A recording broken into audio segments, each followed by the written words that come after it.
Henry Hobson Richardson, the first great American architect, in the last year of his life designed the Union Railroad station for New London, Connecticut, but did not live to see its completion.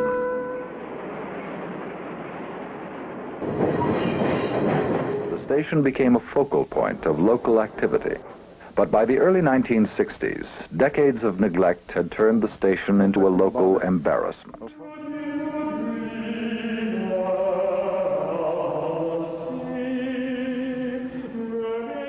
In 1961, it was slated for demolition. The first floor was torn out. The old oak paneling was carefully stripped for reuse.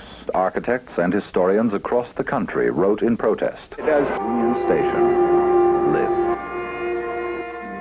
New London landmarks.